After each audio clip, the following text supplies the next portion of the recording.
Vous êtes bachelier ou étudiant des séries scientifiques. Vous aspirez à devenir un cadre polyvalent, capable d'appréhender les nouveaux défis qui gouvernent le monde des sciences et de la technologie. Entrez dans la grande histoire de l'École supérieure de génie industriel et biologique. Votre formation est assurée par des universitaires certifiés CAMES, avec plusieurs années d'expérience dans le domaine. ESGIB vous offre une formation dans les filières suivantes: génie biologique, génie des industries agroalimentaires, génie des industries chimiques, hygiène, qualité, sécurité et environnement, génie des procédés industriels. Les inscriptions et réinscriptions se poursuivent. Nous sommes à Sacré-Cœur 3 Extension, en face VDN. Pour tout renseignement complémentaire, appelez-nous au 33 867 02 03, 33 867 02 03 ou au 77 094 05 75, 77 094 05 75. Email esgib@gmail.com et GIB, la lumière du savoir.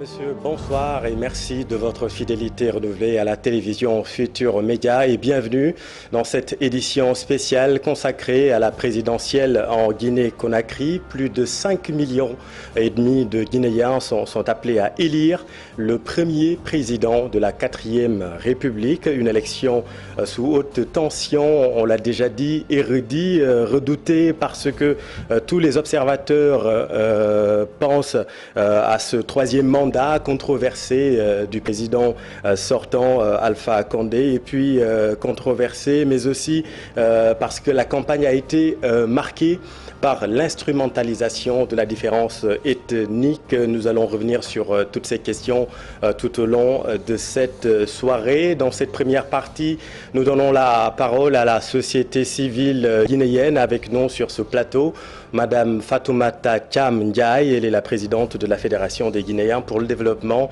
la citoyenneté et la solidarité. Bonsoir Madame. Bonsoir Monsieur Diop, bonsoir à tous les téléspectateurs et bonsoir à toute l'équipe de TFM que je remercie beaucoup de nous avoir permis d'être là aujourd'hui pour aborder ensemble cette actualité guinéenne qui est un moment crucial pour la Guinée, pour tous les Guinéens et qui est très important aussi pour l'avenir de notre pays. Je suis Madame Ndiaye Fatoumata Thiam, présidente de la FEGIDES, Fédération guinéenne pour le développement, la citoyenneté et la solidarité.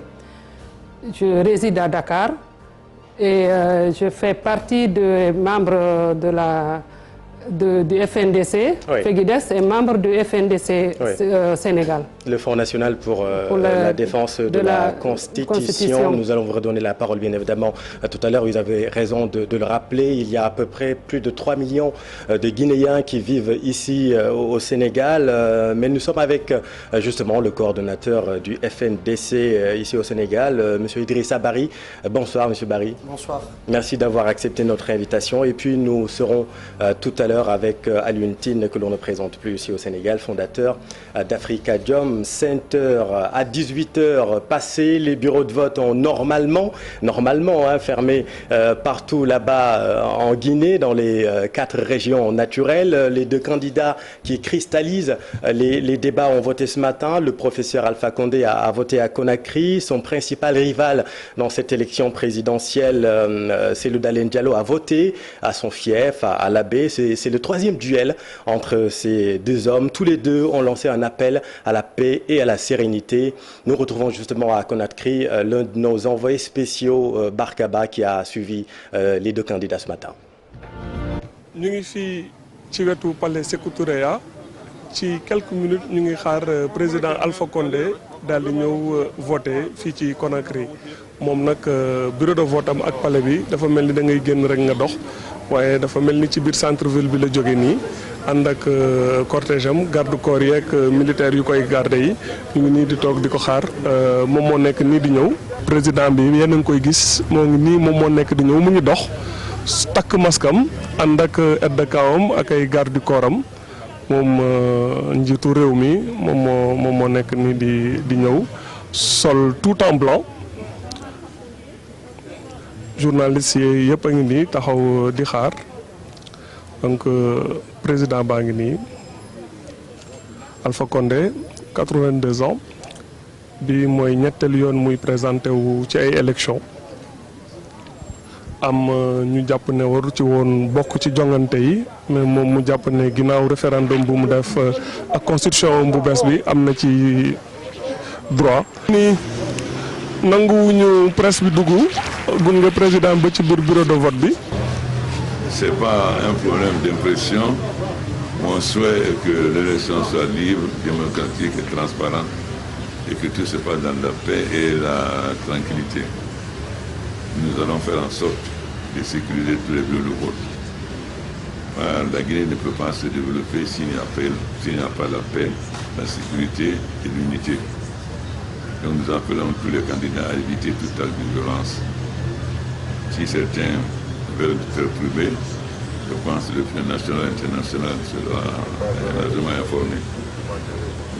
Nous souhaitons que le peuple de Guinée puisse s'exprimer librement, c'est librement son choix, sans aucune interférence, et que les observateurs jouent leur rôle, qui puissent être dans tous les bureaux de vote, afin de contrôler que le vote s'est très bien passé. J'espère que les observateurs de l'Union européenne et le Parlement, les observateurs de la CEDEAO et de l'Union africaine pourront se déployer sur le territoire afin de s'assurer par eux-mêmes que le vote a été transparent, démocratique et libre. Je souhaite bonne chance à la Guinée.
fii ñu nekk nii moom mooy Dixine Port mu bokk ci fiefu candidat Cellou Dalein Diallo xam ngeen Conakry ay pàcc la président bi moom Kaloum lay voté foofu lañ jàpp ne moom mooy fiefam fii moom dañ jàpp ne partisan Cellou Dalein Diallo yi fii lañ gën a bëree fii lay farale di vote moom ñëw na ànd ak délégation bu takku am mbooloo bu takku aussi bu ko ñëw gunge si pour mu ñëw voter. Je viens d'accomplir mon devoir civique. Je souhaite vivement que ce scrutin se passe dans de bonnes conditions. J'ai appelé mes partisans à la retenue et à la responsabilité. Et pour que ce scrutin se passe dans de bonnes conditions. Je n'ai pas intérêt à ce qu'il y ait de violence de quelque nature de quoi, convaincu que je gagne cette bataille-là.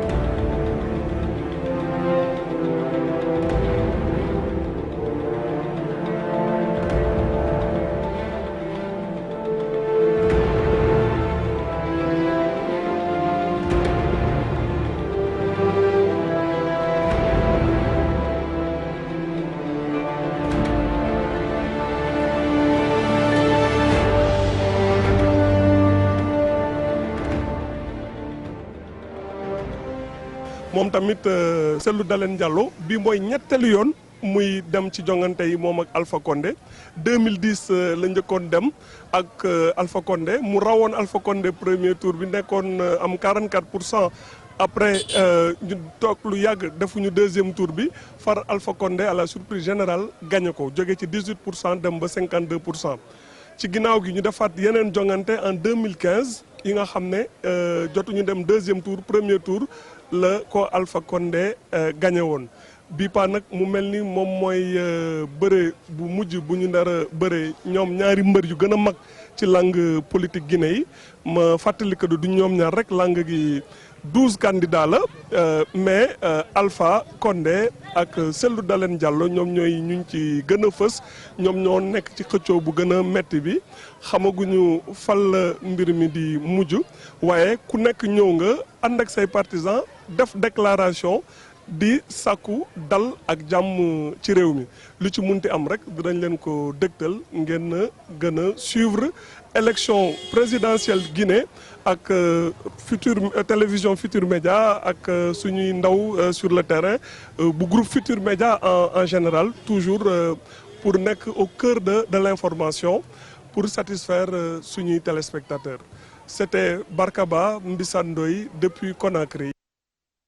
Merci beaucoup Barkaba pour ces images à Conakry. Vous avez raison de le rappeler, il y a 12 candidats dans cette élection présidentielle, dont 2 femmes, quand même, je le rappelle, Madame Ndiaye, pardon, Fatoumata Thiam, les 2 femmes sont Makale Camara et Makale Traoré. Elles s'appellent toutes les deux Makale.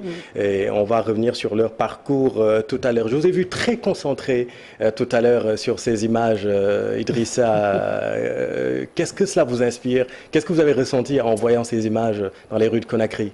En fait, c'est le ressenti, c'est quand j'écoute le président de la République. C'est très beau de dire des élections libres, transparentes et démocratiques. C'est très beau. Oui. Mais sauf que ce n'est pas le cas. Ce n'est pas le cas parce que moi qui suis guinéen, qui vis au Sénégal, à cela s'ajoutent les 3 millions. Mais qu'est-ce qui vous fait dire? Il est 18h30, les bureaux de vote. Moi, je suis au Sénégal, je n'ai pas voté. À peine d'être fermés? Oui, moi, je suis là, je n'ai pas voté. Oui. Et je suis guinéen. Oui. Donc, si elles sont libres, elles sont démocratiques, on m'aurait donné la chance de participer à ces élections et de choisir le président que je veux pour les futures élections. On va revenir là-dessus. Ça, ce n'est pas le cas. Oui. Et après, quand je suis, tout le monde parle de paix.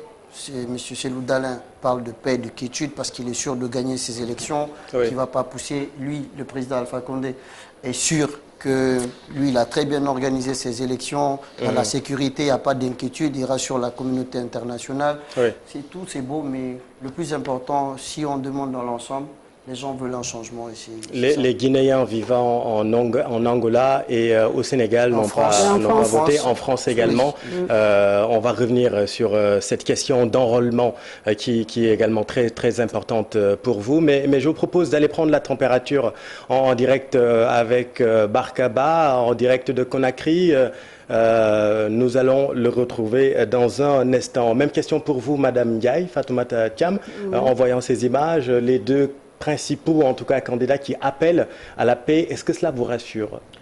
Pour l'instant, je ne peux pas dire que ça me rassure. En même temps, je ne peux pas dire que ça ne me rassure pas. Parce que tout dépendra de la fin de ces élections et surtout les résultats qui vont sortir de là et comment vont sortir ces résultats.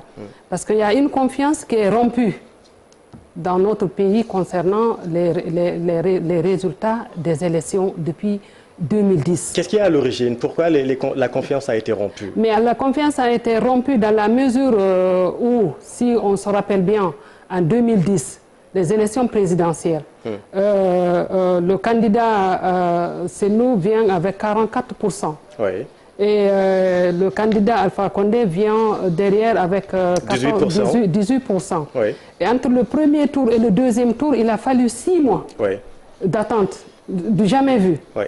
Et pour qu'on se retrouve, que celui qui a 44% revient en 3e position. Donc, sauf que vous parlez des résultats en 2010 et non pas des résultats en 2015 oui, non, mais à ce moment-là, le président Condé a gagné dès le premier tour avec 57%. Oui, mais c'est que le paradoxe est que quand même il y a eu beaucoup de secrets qui se sont révélés après autour de cette élection de 2010, que nous tous nous savons parce qu'aujourd'hui rien ne se passe. Mais ça c'est 10 ans derrière, 10 ans on ne peut pas revenir là-dessus. On ne peut pas sauter non plus l'élection de 2015, encore une fois, je rappelle, où le président Condé a gagné dès le premier tour. C'était un coup KO comme on dit. Mais dans chaque chose, il y a la base. Parce que quand tu sautes la base et que tu viens sur... si tu sautes la cause, tu viens sur le fait, tu fausses un peu les... C'est pourquoi toujours on reviendra d'abord... Les élections de 2010 sont des élections aussi très importantes pour le peuple guinéen parce qu'on peut dire que c'était la première fois que la Guinée allait à des élections dites démocratiques. C'était la première fois. Donc c'est très important de rappeler ces élections-là. Et on vient aux élections de 2015, on sait, bon, un coup KO, tout le monde l'a suivi. Et là, on va à d'autres élections dans une situation quand même, il faut le reconnaître, qui est très tendue. Il s'est passé pas mal de choses qui ne devraient pas se passer comme ça. Par exemple, ce que vient de dire Idrissa Bari, on exclut des Guinéens, on leur prive de voter sans explication. Et d'abord, on les empêche de s'enrôler et on les empêche de voter. Ça, déjà... C'est un problème pour vous. Voilà, il y a un problème déjà. Et on empêche, au cours de cette campagne électorale aussi, on a vu ce qui s'est passé.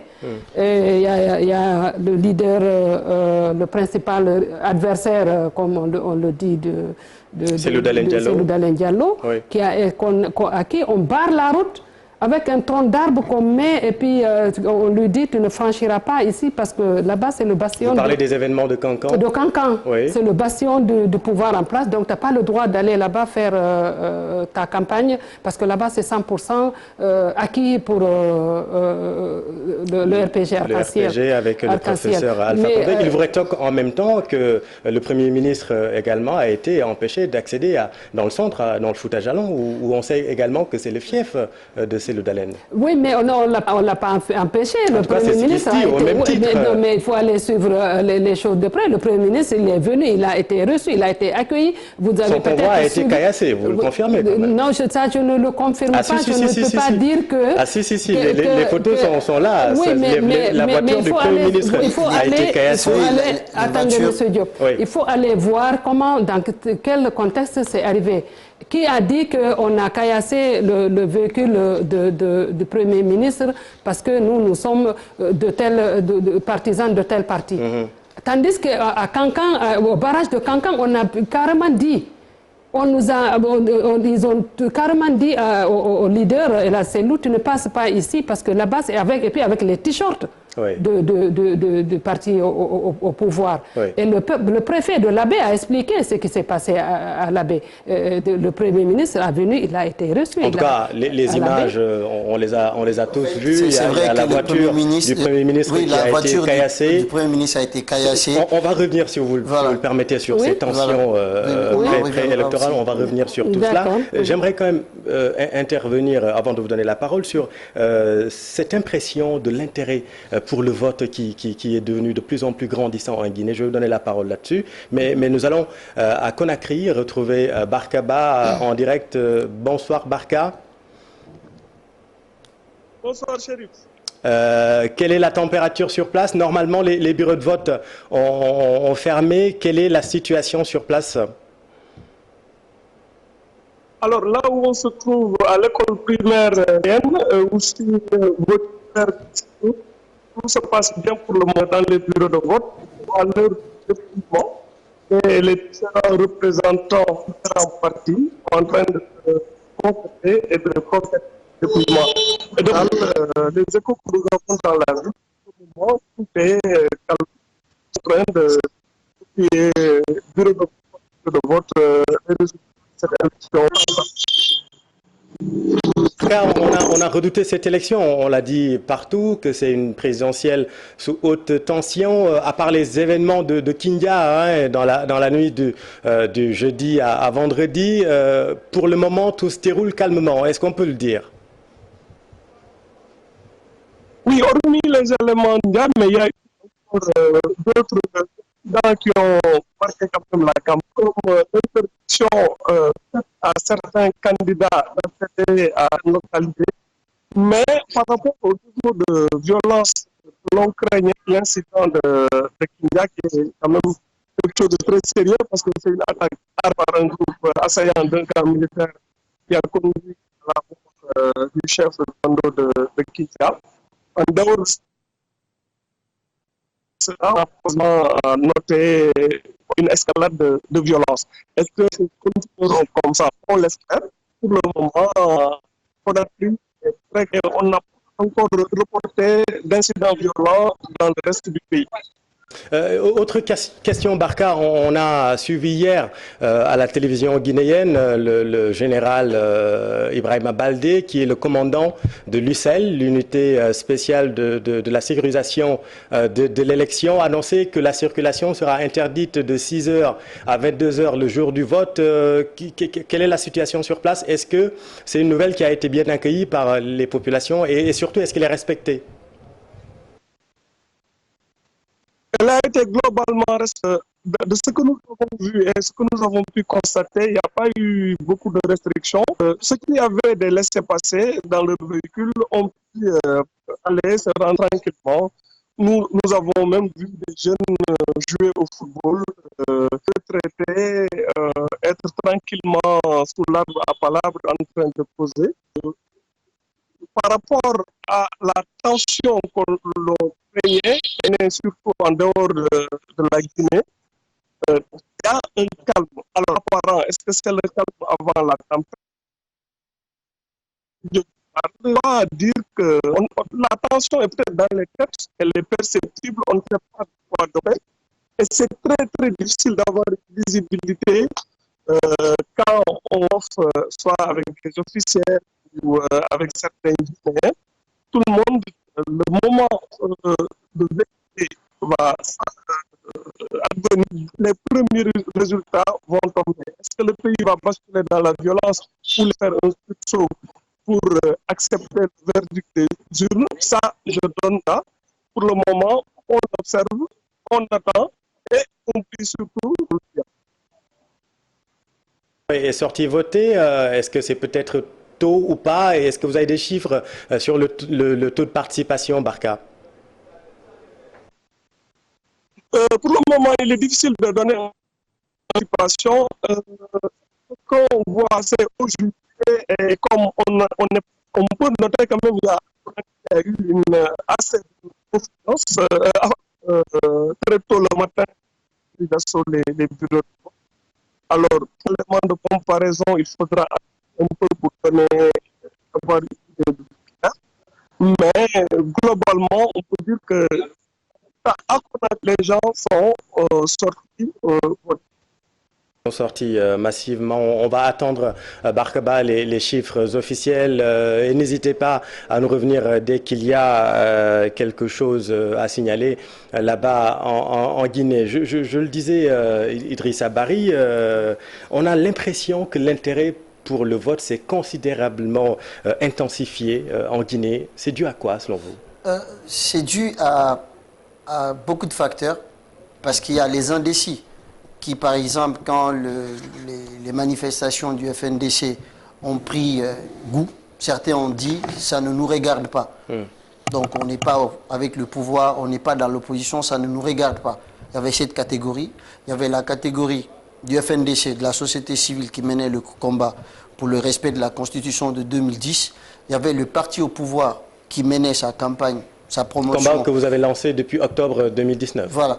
Donc, et à la fin, qu'est-ce qui se passe? Les gens sont en train de se rendre. C'est ça aujourd'hui la satisfaction du combat du FNDC. Oui. Nous sommes arrivés à susciter un intérêt à l'endroit de nos compatriotes, de leur montrer, de s'intéresser à la vie de la nation. De s'intéresser, parce que si on ne s'intéresse pas à la vie de la nation, tout ce qui va arriver, on va l'accepter comme ça. Et c'est ce qui se passe aujourd'hui. Des jeunes cadres, des jeunes de 18 ans qui ne considéraient pas les élections présidentielles, considèrent qu'il faut aller voter pour décider du sort de son pays. Et si vous avez remarqué sur la toile aujourd'hui, il y a même quelqu'un qui fait rire sur Facebook, il dit c'est qui l'essentiel, c'est qui voter utile. Il dit c'est qui le président utile. Parce que les gens disent allons voter utile. Et quand ils vont voter, c'est la première fois qui votent, ils mettent ça sur Facebook, ils diffusent. C'est un engouement parce qu'on comprend que c'est dans les urnes que ça peut se décider. Même si cet engouement était déjà là, on peut le dire, lors de l'élection, lors du référendum du 22 mars, il y avait quand même le taux de participation de 61%. Non, mais c'était considérable. Non, c'était pas. Quand on me dit, en fait, c'est ce que sont des chiffres officiels. C'est bon, des chiffres officiels de personnes peut-être officieuses, parce que ça, si moi, pour avoir la chance de vivre ça en réalité, d'être dans une des plus grandes villes. En mars. J'étais à l'Abbé, dans l'une des plus grandes villes, où j'ai vu quand même qu'on vote dans des camps militaires, où à partir du moment où on accepte ça, où on cortège des gens pour aller voter, c'était pas ça le cas. Les gens n'ont pas répondu massivement, encore une fois. Moi, j'aimerais bien que les gens disent les choses telles qu'elles sont, même s'ils ont le pouvoir, la force de pouvoir nous gouverner de la sorte qu'on n'apprécie pas, mais de pouvoir quand même accepter certaines choses. Il n'y avait pas une forte mobilisation par rapport au référendum et aux élections législatives. Ça, c'est un fait. Mais ça, la décision, elle est là. Les gens se disent, je vais voter ou j'attends. Si j'attends, je suis un hypocrite. Je ne suis ni pour Alpha Condé, je ne suis ni pour un homme politique, mais je représente quoi dans la société? Mais comment vous comprenez alors l'appel au boycott de certains membres de l'opposition? L'appel au boycott est arrivé par rapport à... Parce que les gens n'ont pas tout calculé. Vous savez, les hommes politiques, il ne faut jamais les enterrer. Comme il y avait de l'engouement dans les manifestations du FNDC à l'international et que sur le territoire national, où vraiment on arrivait à... Il y a une manifestation où le FNDC a sorti 3 millions d'âmes à Conakry, dans la capitale. Aujourd'hui, si vous faites la comparaison avec les élections présidentielles, on a 5,5 millions d'électeurs. Donc, une population qui sort à 3 millions et qui dit non à un système, 80%, à 70%. Qui dit non à la troisième candidature. Voilà, la troisième candidature. Donc, il y avait cette effervescence. Et les partis politiques ne pouvaient pas entendre qu'avec cette population qui manifeste, qui réclame que la Constitution soit respectée, que le président Alpha puisse forcer cette constitution. Donc, il n'était pas... C'est ça, maintenant, on a dit qu'on a exclu les gens du FNDC. Non, personne n'a été exclu. Parce que nous, en tant que société civile, on a nos limites avec les partis politiques. On avait demandé aux partis politiques d'aller se retrouver, d'échanger, de voir les formules. Au cas où Alpha forcerait la situation, et l'exemple était là par rapport au Sénégal en 2012, où le président Wade a forcé la situation, les Sénégalais ont dit, bon, allons aux élections, allons le battre aux élections. Sauf que nous, on n'a pas pu créer cette union sacrée autour des partis politiques parce que chacun y voyait son intérêt. Maintenant, à cela s'ajoute cette l'ethnocentrisme qui... On va en parler, on va en parler de l'ethnocentrisme. Et c'est ça qui a fatigué, mais à la fin, ce qui se passe, les gens se sont rendus compte que ce n'était pas une bonne décision. La bonne décision, si on n'est pas pour Alpha, on doit aller voter. La troisième force politique, l'Union des forces de Guinée, l'UFR de Sidi Touré, a décidé de boycotter. Est-ce que ça ne fait pas le jeu, finalement, du président sortant? Moi, je ne pense pas comme ça. Je ne pense pas que ça donne un avantage au président sortant, Alpha Condé. Au président sortant, Alpha Condé, dans la mesure où si en 2010 et en 2015, M. Sidi Touré pesait en poids, aujourd'hui, je ne pense pas qu'il pèse toujours ce poids-là. En 2010, c'est 13% quand même de l'électorat. Oui, il a été 13%. En 2015, il n'avait pas ça. Mais aujourd'hui... En 2015, il avait 6%. Voilà. Et aujourd'hui... il n'y est pas. L'échec aujourd'hui, c'est quoi? Je suis d'accord avec toi. L'échec, c'est de dire qu'il boycotte. Il aurait été préférable qu'ensemble, ils soient tous ensemble pour partir aux élections. Si vraiment l'objectif est de faire partir Alpha, il n'y avait pas de raison que eux, les partis politiques et une partie de la société civile ne s'entendent pas. Moi, par exemple, en tant que membre de la société civile, c'est le regret que j'ai aujourd'hui de ne pas pouvoir convaincre les gens à être ensemble pour mener le seul combat. Si la cible est la même, l'ennemi est commun, on devrait être ensemble. Après, on pouvait régler toutes les autres choses. Et je pense que les gens sont partis en fonction de leur ego, en fonction de leur ethnie, tout sauf telle personne. Alors, on est devenu très... Y aller sans faire confiance au processus électoral, malgré quand même l'instauration de la CENI, qui est une organisation qui est constituée sur une base paritaire. Pourquoi vous ne faites pas confiance au processus électoral? En tout cas, je parle de la société civile guinéenne.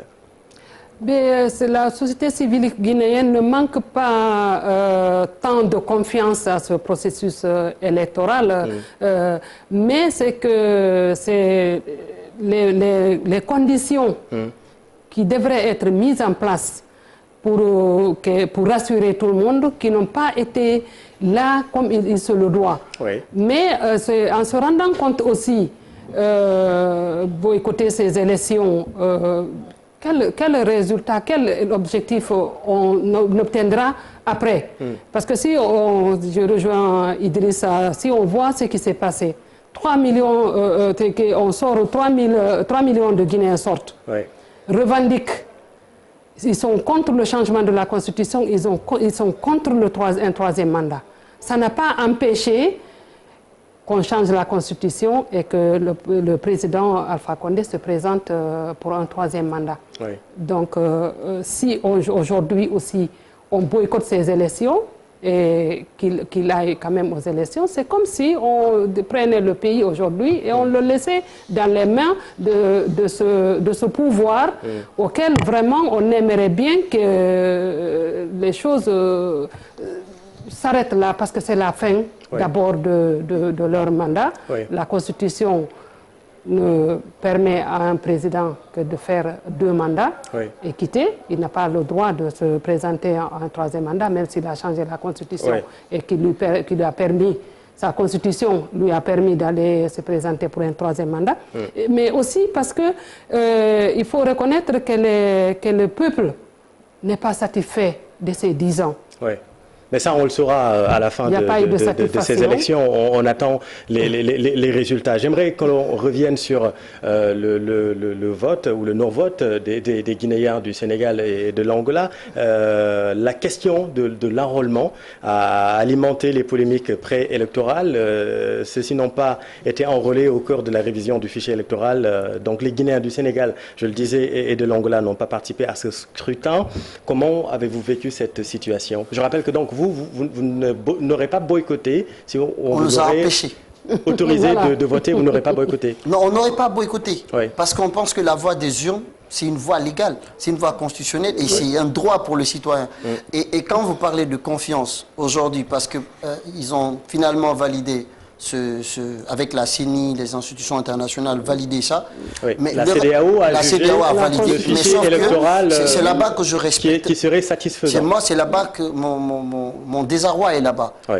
La CEDEAO aurait quand même pris son courage avec l'ensemble des acteurs politiques, regarder le président en face, lui dire, OK, on part aux élections, vous voulez une élection démocratique, une élection libre et transparente, donc permettez aux autres Guinéens qui sont à l'étranger de participer à ce processus.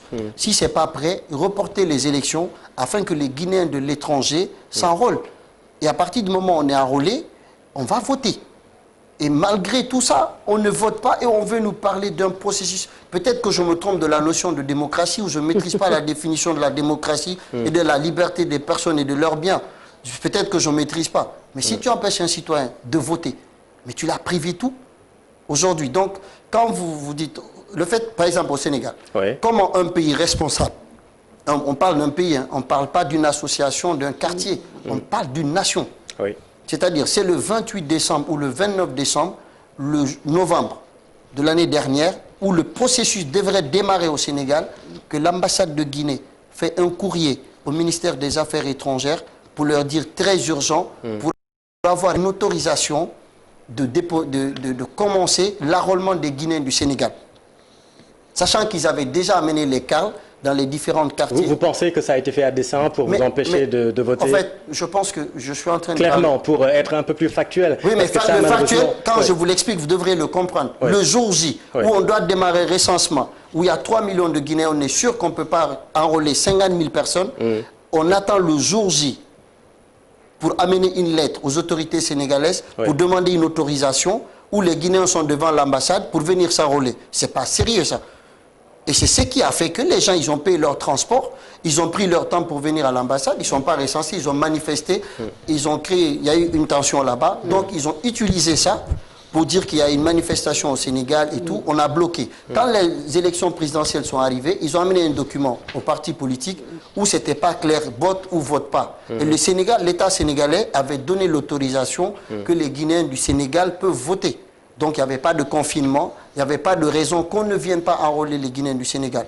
Donc que ce soit nous, l'Angola, la France, la Guinée-Bissau, aujourd'hui on ne vote pas et on est en train de parler de démocratie, on est en train de parler de changement. Donc c'est toutes ces frustrations qui poussent les gens à dire que cette CENI, cette CEDEAO joue pas pleinement son rôle. Et la CENI ne joue pas pleinement son rôle parce que pourquoi la CENI ne joue pas son rôle? Si la CENI jouait pleinement son rôle, elle serait venue enrôler les Guinéens du Sénégal, les Guinéens de l'Angola pour qu'on puisse participer au processus électoral. Vous pensez qu'on doit être fier de s'asseoir ici sur ce plateau et de voir nos frères, nos sœurs aller voter, participer à changer, à voter pour un président, quel que soit. J'ai dit aux représentants du RPG ici, du parti au pouvoir, la semaine dernière, j'ai dit comment vous pouvez être fiers que le président, votre parti, vous empêche de voter pour lui. C'est quoi cette fierté? Et nous, ça, c'est la blessure qu'on a aujourd'hui. Je ne suis pas le seul, je pense que des milliers de Guinéens... On comprend votre déception et votre frustration de ne pas avoir voté, mais en même temps, la CENI, Madame Diaye, est quand même, je le disais tout à l'heure, constituée sur une base paritaire. 7 commissaires de l'opposition et 7 commissaires de la majorité, dirigés par un membre de la société civile, en l'occurrence, M. Kabinet Cissé. Qu'est-ce qui vous pose problème dans cette affaire? Rapidement, Madame Diaye. Ce que vous venez de dire... Monsieur Diop, c'est ça, la logique des choses. Vous parlez de la logique. Ce sont les textes. Oui, vous parlez, c'est ça, vous parlez de la logique et des textes. Nous, on parle des réalités du terrain, de ce qui s'est passé sur le terrain. C'est ce que vient d'expliquer Idrissa, c'est exactement comme ça que ça s'est passé au niveau Sénégal du moins. Donc quand ça se passe comme ça, et qu'on vient nous dire qu'on ne peut pas voter parce qu'on n'a pas été enrôlé, mais nous, si on n'a pas été enrôlé, ce n'est pas de notre faute. C'est ceux qui sont chargés d'organiser cet enrôlement dans les normes qu'il faut, qui n'ont pas fait leur travail au préalable. Mais tout était fait pour écarter les électeurs guinéens au Sénégal. Pourquoi, selon vous? Pourquoi? Mais nous, Guinéens du Sénégal, on s'est dit, c'est tout simplement, c'est qu'on peut penser, parce qu'on a le droit de chercher à comprendre, c'est parce que la majeure partie, il considère que la majeure partie des Guinéens, ressortissants guinéens qui sont au Sénégal, sont de l'opposition. Est-ce que c'est le cas? Oui, c'est le cas aussi. C'est le cas. Si vous prenez les élections de 2015, l'UFDG est sorti avec 93 ou 94% au Sénégal. De réussite et au Sénégal. Un score soviétique. Donc c'est automatique, mais ça veut dire que nous qui ne sommes pas de l'UFDG, qui sont dans d'autres partis, ou bien qui ont envie de donner notre voix à d'autres personnes. Voilà, si on veut voter pour une autre personne, il faut qu'on nous laisse au moins le choix, même si on est démocrate. Et c'est ça qui blesse aujourd'hui. Ce sont ces plaies qui font que, vous avez vu, les gens sont en train de vous dire, Barka disait tout de suite qu'on a voté dans la tranquillité, parce que c'est les consignes. Les gens se disent, cette fois-ci, allons voter, mais protégeons notre vote. Et c'est là maintenant, les premiers résultats qui vont sortir définiront la suite de l'avenir de la Guinée. Parce que vraiment, les gens sont crispés. Les gens sont crispés, c'est inquiétant au cas où.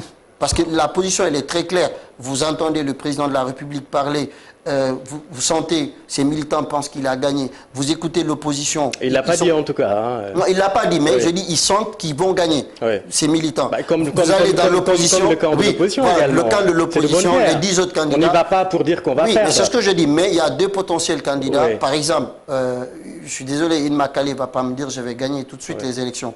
Mais le président Alpha Condé peut le dire, Cellou Dalein peut le dire tout de suite. Et quand c'est comme ça, et ces 2 camps, c'est les 2 plus grands partis du pays, ça risque de nous mener dans une situation qui sera incontrôlable. Et c'est à ce moment, je pense que cette CEDEAO va peut-être se bouger. Il y a une autre question qui a beaucoup contribué à la crispation de la situation en Guinée, c'est la question de l'ethnocentrisme qui a été beaucoup présente cette année dans cette présidentielle. J'ai regardé hier la télévision guinéenne, il y a même des capsules diffusées non à l'ethnocentrisme parce que la question commençait à prendre des proportions assez inquiétantes. Qu'est-ce qui est à la base de l'effritement du tissu social en Guinée? À quel moment les choses ont commencé à glisser du mauvais côté, Madame Diaye? Mais le constat que nous avons fait, parce que cette fissure ethnique qui s'est empirée du jour au lendemain en République de Guinée, c'est ce qui a poussé à mettre en place la Fédération guinéenne pour le développement de la citoyenneté et de la solidarité, dont l'objectif principal est de lutter contre cette division ethnique qui est un danger pour le pays et qui peut retarder vraiment le développement de ce pays. Mais le constat qu'on a eu, l'évolution de cette division ethnique, c'est parce que quand tu sens que le pouvoir dans la recherche, je commencerai par ceux qui se lancent dans la recherche d'emploi dans le pays, dans l'administration, quand tu te sens repoussé par ton nom de famille et que tu commences à constater qu'au niveau même de ton service, à cause de ton nom de famille, on te prend de directeur, tu deviens de truc et puis on te pousse vers la porte pour te remplacer par truc. Parce que les choses... Non, clairement, pour que l'on comprenne ici au Sénégal, c'est quel nom de famille, par exemple, qui serait il est arrivé un moment à tous les noms. Diallo, Barisso, tous ceux qui sont de noms Peul se sont retrouvés marginalisés, une certaine discrimination au sein de l'administration. Donc ça a commencé à poser problème. À partir de quel moment? C'était ça ma question, c'est-à-dire à partir de quel moment les choses ont commencé à basculer dans le mauvais côté? Mais depuis que le RPG est au pouvoir, il faut le dire. Donc depuis 2010? Depuis 2010. D'accord. Nous, on avait constaté ça. Depuis 2010, on a constaté qu'il y a moi j'appelais ça une colère ethnique qui est en train de naître en Guinée, qu'il faut prendre en compte et prendre en charge tout de suite avant que ça ne dépasse. Là, je crois qu'il y a eu une certaine négligence et au fil du temps, les gens se sont rendus compte qu'on est en train de rentrer dans un trou noir, qui est dangereux, qui est dangereux. Aujourd'hui, nous, FEGIDES, on a l'impression que cette division ethnique est devenue un outil principal pour le pouvoir en place. C'est le pouvoir qui est fautif, c'est ce que vous voulez dire? Moi, j'accuserais le pouvoir. Vous savez pourquoi? Moi, je me dis, quand un président est élu dans un pays, et disons qu'il hérite, s'il le faut, un pays là où les ethnies sont divisées.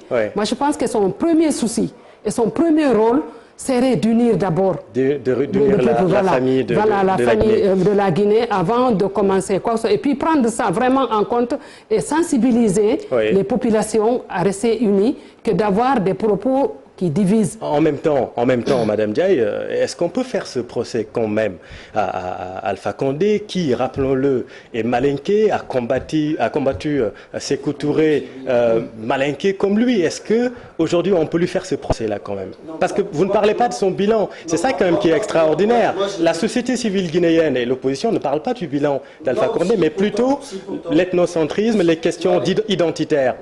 Moi, je pense que je ne vais pas rejoindre Mme Ndiaye dans cette position.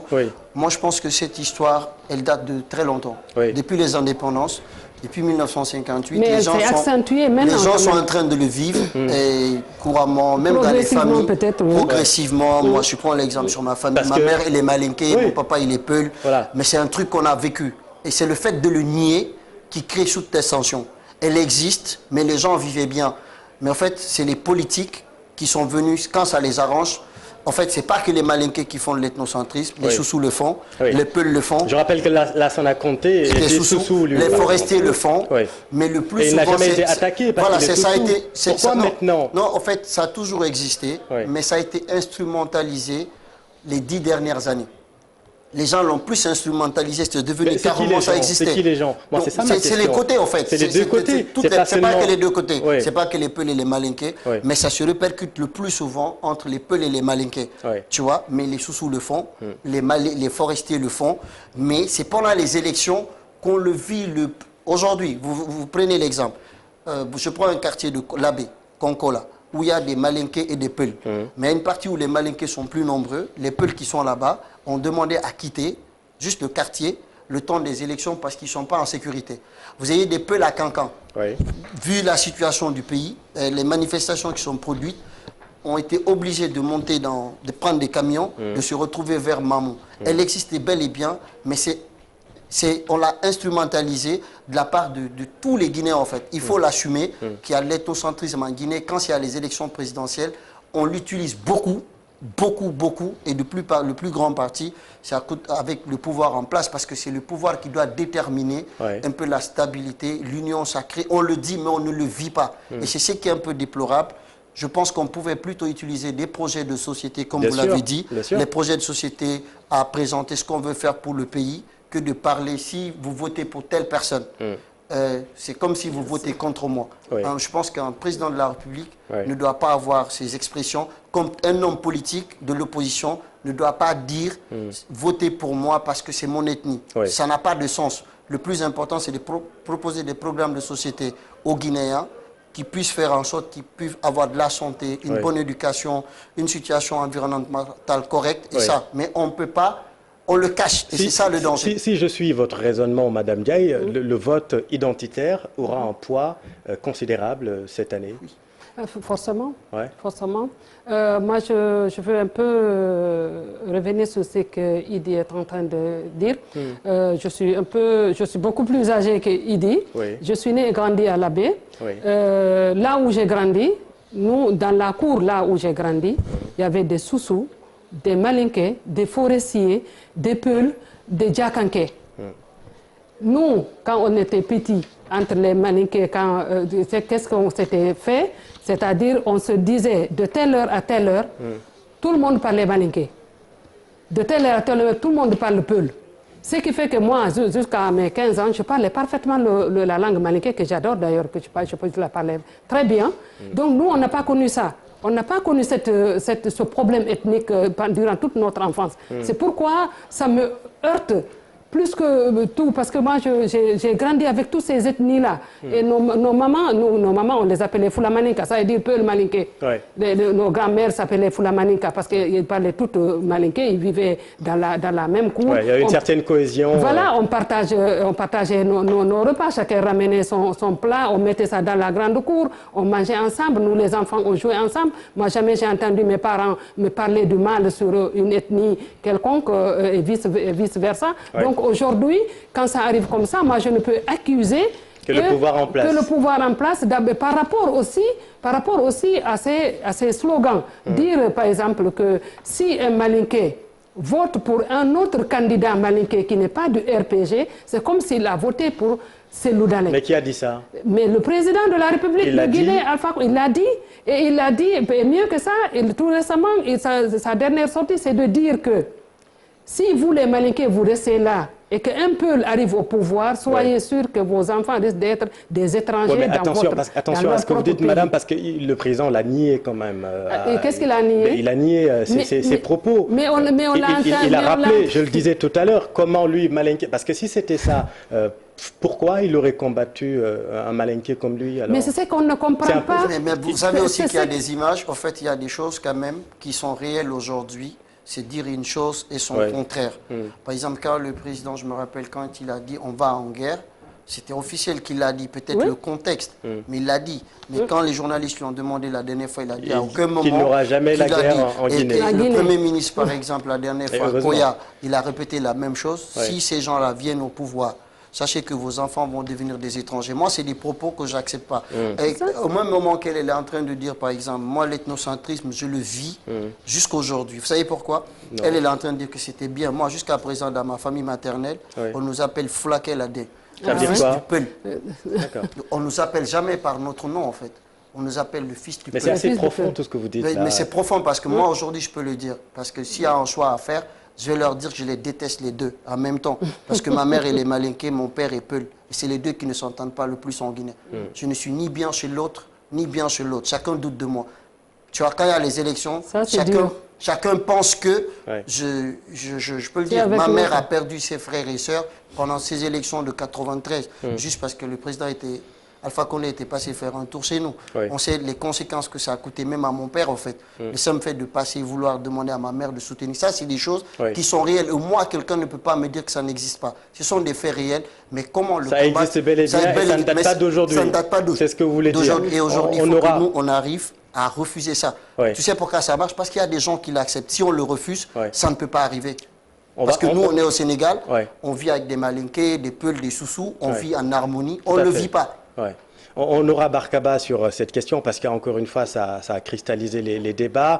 On va essayer de rejoindre Barka dans un instant, mais j'aimerais quand même qu'on parle un tout petit peu du bilan du président Alpha Condé, à part la troisième candidature. Qu'est-ce que vous lui reprochez sur le plan social, économique, le vivre ensemble? On a déjà dit c'est mort parce qu'il y a cette question d'ethnocentrisme, mais qu'est-ce que vous lui reprochez? Qu'est-ce que vous reprochez au régime d'Alpha Condé depuis ces 10 ans? Moi, en tant que Guinéenne, ce que je regrette du régime d'Alpha Condé, c'est d'abord, moi je n'ai rien contre le professeur Alpha Condé, lui en personne. C'est le système et sa façon de fonctionner par rapport aux attentes de ce peuple qui souffre, qui a tant souffert. Et l'arrivée du professeur Alpha Condé avait suscité vraiment de l'espoir pour les Guinéens, pour la simple raison du fait qu'il soit, comme on dit, un opposant historique qui s'est battu pendant 45 ans pour la démocratie et pour libérer les Guinéens, pour développer la Guinée, pour apporter vraiment aux Guinéens ce qui... Et dès les premières heures du pouvoir, il a quand même contribué à l'instauration d'un État. Il le dit lui-même, il n'a pas hérité d'un État, mais plutôt d'une nation. D'une nation. On est d'accord qu'il a hérité un pays qui c'était pas facile. Ça, il faut le lui reconnaître. 26 ans de Sékou Touré, 24 ans de Lassana Conté. Il fallait créer cet État et le président Condé l'a fait. Ça, vous ne pouvez pas le nier quand même. Oui, mais on n'est pas contre tout cela. On est d'accord pour cela. Mais aujourd'hui, les attentes n'ont pas été, comment dirais-je, satisfaites. Peut-être à 18 ou 15%, parce que quand on voit les infrastructures, quand on voit les routes, pour quitter une ville, pour rejoindre une autre, cette galère que les Guinéens subissent, comme disait l'abbé Conakry, on le faisait en 7 heures, 8 heures, 450 km. On est d'accord, ça ne se devait même pas. À 450 km, on ne devrait pas faire 5 heures, 6 heures de temps, selon les saisons. Aujourd'hui, on fait 48 à 72 heures pour quitter Conakry et venir à la baie. C'est un recul. Je suis désolé. Les hôpitaux. Regardez aujourd'hui les hôpitaux au Sénégal. Pour ceux qui sont proches vers le Sénégal, je suppose vers la Côte d'Ivoire, ça doit être la même chose, le Mali et les autres pays qui font frontière avec la Guinée. Quand tu es malade en Guinée, tu es obligé de sortir de la Guinée et aller dans le pays voisin pour te soigner. Pourquoi pas des hôpitaux en Guinée? On attendait tout ça. Quand on a vu Alpha arriver, on s'est dit, ça y est, on va avoir des hôpitaux, on va avoir des bonnes écoles. Le nombre des étudiants guinéens qui sortent de la Guinée et qui vont aller chercher à étudier à l'étranger pour avoir l'espoir d'avoir des bonnes études. Il y en a à peu près 4000 au Sénégal. Merci. Il y a combien d'étudiants sénégalais qui sont en Guinée? Je suis désolé. Il y a combien d'Ivoiriens qui se précipitent pour aller faire leurs études en Guinée? Je suis désolé. Donc, le président de la CENI actuel a eu un master en pratique de développement à la FASEC, à l'université Cheikh Anta Diop. Voilà, donc aujourd'hui, quand tu arrives en Guinée avec un diplôme guinéen ou un diplôme de l'étranger, mais on s'est vite intéressé au diplôme de l'étranger.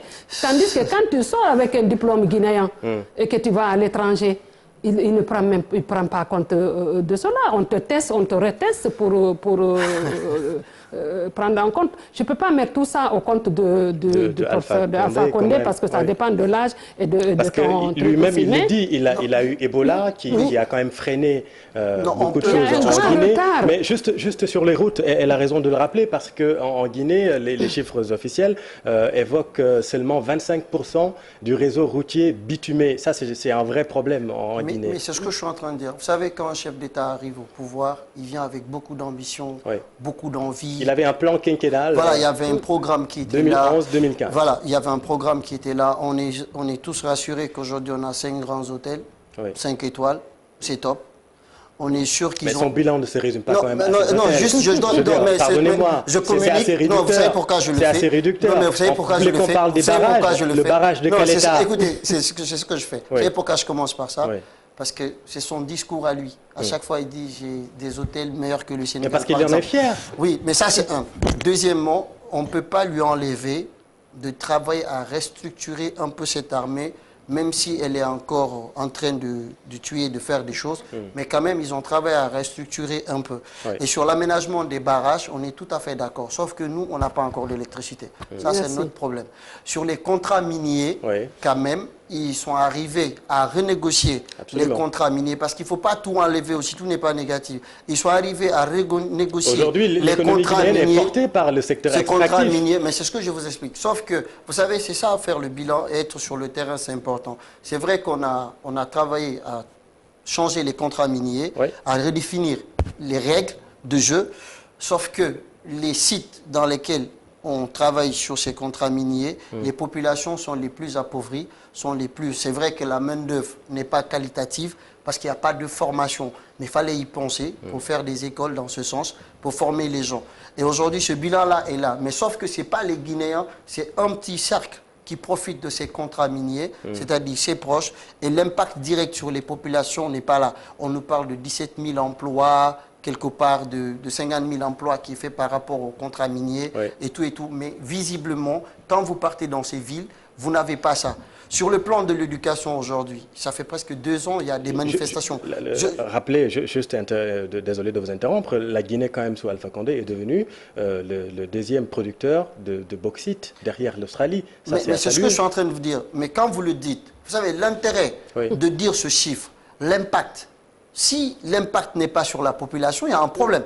Ce n'est pas le fait de dire qu'on a atteint un taux de croissance de 5%, ou bien la Guinée est le deuxième producteur de bauxite, ou la Guinée est le château d'eau de l'Afrique de l'Ouest, sachant qu'on cherche, on puise jusqu'à présent dans les puits. 23 bassins versants. Donc, si on dit tout ça, et que à ce moment, on est en train de vous dire ça, dans le pays voisin qui est le Sénégal, il y a 3 millions de Guinéens qui se cherchent chaque matin, qui se réveillent à 6 h du matin. Certains vendent le café, certains vont coudre, certains sont des vigiles, certains sont des chauffeurs de taxi.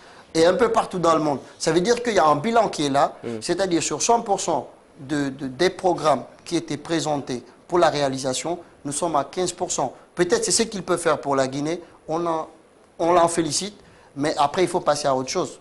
Pour moi, le bilan, il est mitigé, mais il y a des choses quand même qu'on a essayé de faire, qui ne sont pas bien faites. Vous ne pensez pas qu'il va rectifier le tir si jamais il est élu avec le plan national de développement économique et social 2016-2020 Je pense que qui est en cours? Si les Guinéens lui autorisent, si les Guinéens dans leur ensemble, comme je l'ai dit aussi, parce que c'est eux qui ont voté, s'ils estiment que c'est le professeur Alpha Condé qui peut conduire encore la Guinée, parce que sur la nouvelle constitution, c'est 6 ans, et qu'ils estiment que c'est... Le mandat présidentiel passe de 5 à 6 ans dans cette nouvelle constitution. S'ils estiment, si les Guinéens estiment dans leur ensemble que les 6 prochaines années, ce que le professeur Alpha Condé n'a pas pu faire en 10 ans, qu'il peut le faire dans les 6 prochaines années, c'est ce qu'on rêve. Nous, ce qu'on rêve, c'est qu'il y ait des bonnes écoles, des centres de santé, des hôpitaux, qu'on contrôle notre environnement, parce que c'est un facteur... L'électricité, je le disais, qu'est-ce que vous dites quand même des barrages? Mais les barrages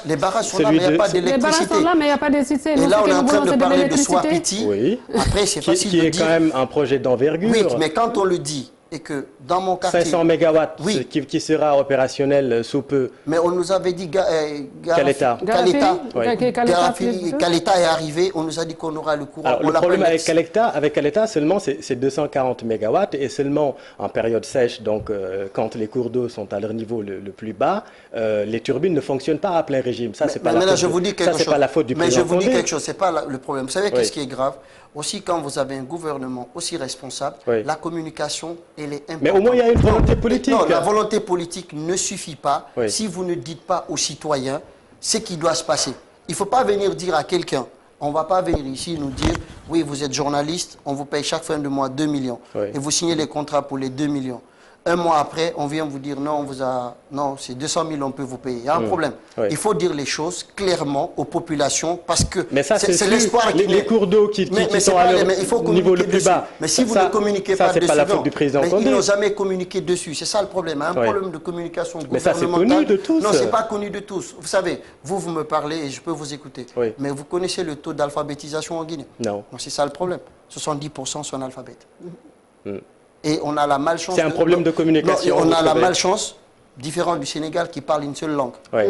Donc, on ne part pas communiquer vers ces populations, leur dire, écoutez, aujourd'hui, nous sommes dans cette situation dans le pays. On vous a promis de l'électricité, mais voici le barrage, les avantages du barrage, à telle période et telle période. Voici comment ça va se passer. Tous les pays qui se respectent font des communications, font des sensibilisations, mais chez nous, ce n'est pas le cas. Vous savez, ce que vous me dites là, c'est formel, et c'est ce qui se doit dans un pays normal. Tout à fait. Sauf que nous sommes dans un pays, ça fait mal de le dire sur un plateau, nous sommes dans un pays très exceptionnel qui s'appelle la Guinée. Alors, j'insiste sur l'électricité parce que c'est un vrai problème. Là-bas, l'électricité 24 heures sur 24, donc l'énergie courante, moins d'un tiers des Guinéens en bénéficient. Mais aujourd'hui, vous ne pouvez pas dire quand même que les choses ne sont pas réglées avec le barrage de Soapiti, qui a bénéficié d'un financement colossal d'1,5 milliard de dollars et qui sera opérationnel sous peu. Moi, jusqu'à présent, ça fait un moment que je n'ai pas été en Guinée, je l'avoue, mais je suis en contact régulier en Guinée. Mais jusqu'à présent, moi, j'ai des collègues, des amis que j'appelle, qui me disent je n'ai pas pu charger mon téléphone parce qu'il n'y a pas d'électricité. On attend l'électricité, doit arriver entre 21h et 22h. Et c'est ce que j'avais laissé là-bas, c'était il y a 5-6 ans. C'était pareil. C'est-à-dire, c'est en Guinée qu'on veille pour attendre l'électricité. C'est-à-dire, ce quartier-là, on a l'électricité de 18h à 22h, après c'est l'autre de 22h à 0h. Et les conséquences de ce manque d'électricité, que je crois qu'il n'y a pas beaucoup de gens qui ont fait l'étude de ce que ça a pu détériorer sur la mentalité et sur le mode de vie du Guinéen. Moi, j'ai fait un constat. Quand j'étais en Guinée, les fois que j'ai été en Guinée, j'ai fait une analyse personnelle. Je me suis rendu compte que la plupart des Guinéens qui quittent la banlieue, qui viennent travailler au centre-ville à Conakry, qui savent quand ils rentrent chez eux, il n'y a pas d'électricité. Qu'est-ce qu'ils font? Ils s'arrêtent dans le centre-ville, dans des maquis, dans des bars, dans des trucs. Qu'est-ce que ça a créé? Des gens qui consomment de l'alcool. Ils restent là, allez, on se retrouve à tel endroit. Comme vous vous retrouvez ici à Taya, là-bas, ça boit de l'alcool. Donc on se retrouve là, on boit de l'alcool, on mange, on partage, mais ici, ça boit de l'alcool aussi. Oui, d'accord, mais je ne sais pas si vous avez été en Guinée. Pas du tout. Ce que je dis, moi, ça me fait très mal. Ça me fait très mal parce que je sais de quoi je parle. Donc, ce qui fait que tout ça, tuer le temps pour dire que c'est à partir de minuit, 1h du matin qu'il y aura de l'électricité. Quelqu'un qui est parti chez soi à 7h, à 5h du matin, qui revient à 1h du matin, et à l'électricité qui vient, ça lui sert à quoi? Tu arrives, tu es fatigué, tu dors. Donc, ce qui fait que tu ne vois pas, tu te réveilles, il n'y a pas d'électricité. Donc, c'est-à-dire, tu n'as pas d'électricité. Très bien. Les conséquences, par exemple, de ça, je vous donne un exemple. Les conséquences pendant les vacances, là, pendant la pandémie, il y avait des étudiants guinéens qui étaient partis en vacances. Par exemple, j'ai rencontré des étudiants guinéens qui sont à Saint-Louis. Ils avaient un programme en ligne. Mais malheureusement, à cause de l'électricité et du niveau bas de l'Internet, ils n'arrivaient pas à suivre les cours en ligne. Donc, vous savez, il y a beaucoup de conséquences, sachant que ça, aujourd'hui, c'est des facteurs, l'électricité et l'eau. Si on veut commencer à parler de voies de développement, je pense que c'est des choses qu'il faut mettre en place. Et c'est tout notre plus grand souhait de voir ça dans notre pays. Bien sûr, et rappelons encore une fois quand même, pour nuancer tout ça, le barrage de Soapiti, j'insiste là-dessus parce que c'est un grand projet. Mais quel État pouvait faire déjà ça à partir du moment, vous savez, quand vous... Mais là, c'est le double, Soapiti, c'est le double de Mais quel déjà, État. il fallait que quel État, vous savez, quand vous dites à l'enfant, Ouais. pour que votre fils pense que vous pouvez l'acheter en vélo, il faut commencer à lui donner un biscuit. Oui, j'entends bien. Alors, vous êtes d'accord avec moi? Je ne sais pas si on a Barkaba en ligne ou pas, sinon j'aimerais que l'on revienne sur les violences préélectorales, Monsieur Idrissa Bary. Il ne nous reste plus beaucoup de temps. Nous allons revenir tout de même, chers téléspectateurs, parce que c'est une soirée électorale et dans la deuxième partie, nous aurons les politiques. Nous aurons dans la deuxième partie Monsieur Saïdou Diop du Rassemblement du peuple de Guinée, le RPG Arc-en-Ciel du président Alpha Condé. Et puis nous aurons également Monsieur Ibrahima Sow Kalenko, membre de la cellule de communication de l'Union des forces démocratiques de Guinée, l'UFDG, de Cellou Dalein Diallo. Avant de retrouver Barka et de céder la place à Ibou Diouf pour le journal de 19h30, très rapidement sur les violences préélectorales, Amnesty a signalé, d'abord le FNDC a recensé plus de 200 morts depuis que le président Alpha Condé est sur place. Est-ce que ce chiffre n'est pas exagéré? 2010, non, c'est pas exagéré, ça c'est des faits réels. 2010, 2020, nous sommes à peu près à 205 victimes. Donc pendant les manifestations du FNDC, je pense que nous sommes à 50 et quelques qui sont tombés pendant les manifestations. Ce sont des chiffres d'Amnesty. Les chiffres d'Amnesty, nous aussi on a nos chiffres réels du FNDC. Franchement, vérifier avec les noms, les identités, les familles et tout et tout. Ça, c'est des choses qui sont faites, qu'on regrette, qui ne sont pas du tout agréables. Il faut être au pays pour voir ça et voir comment ces familles supportent ça. Je pense qu'on n'a pas besoin de ça si on est juste là pour aider son pays à développer le pays, à aider les gens à grandir dans leur émancipation. C'est des choses qu'il faut bannir et on prie aujourd'hui, à partir de ce soir, qu'il n'y ait pas de violence, que les résultats sortis des urnes soient respectés par les uns et les autres, afin que la Guinée redécolle, afin qu'on se retrouve en famille, entre frères et sœurs, Malinké, Soussou, Thomas et Guerzé, pour parler de paix, pour parler de développement. Je pense que la vie, elle ne vaut pas tout ça. Avant de retrouver Ibou pour le journal en Wolof, qu'est-ce que vous espérez à l'issue de ce jour de vote? Quel est votre message? Moi, je souhaite à ce que le peuple de Guinée prenne sa responsabilité et que ces élections se passent dans la paix et qu'on arrête de confondre un adversaire à un ennemi. Un adversaire, c'est quelqu'un à convaincre. Et on n'est pas ennemis, on est des adversaires. C'est des adversaires politiques qui sont là, ce n'est pas des ennemis, c'est tous des fils de ce pays-là. Donc, je le souhaite et je l'espère que ces élections se passeront dans la paix et dans la cohésion et que les Guinéens vont se donner la main pour l'intérêt de cette nation. Et je remercie tout le monde. Je passe mon bonjour à tous les membres de la FEGIDEX qui nous écoutent. Je remercie mon mari Amadou Ndiaye, Monsieur Ndiaye. Vous aurez le temps de le remercier tout à l'heure parce que vous restez avec nous. On passe d'abord aux infos en Wolof avec Ibou Diouf et nous allons continuer ce débat jusqu'à 20h. Et après, nous allons enchaîner avec la deuxième partie avec les politiques et puis nous aurons l'occasion de revenir également sur d'autres questions toujours relatives à cette élection en Guinée. Nous allons revenir sur pas mal de questions. Restez avec nous sur TFM. Dans un instant, les infos avec Ibou Diouf en Wolof et on se retrouve tout juste après. À tout à l'heure.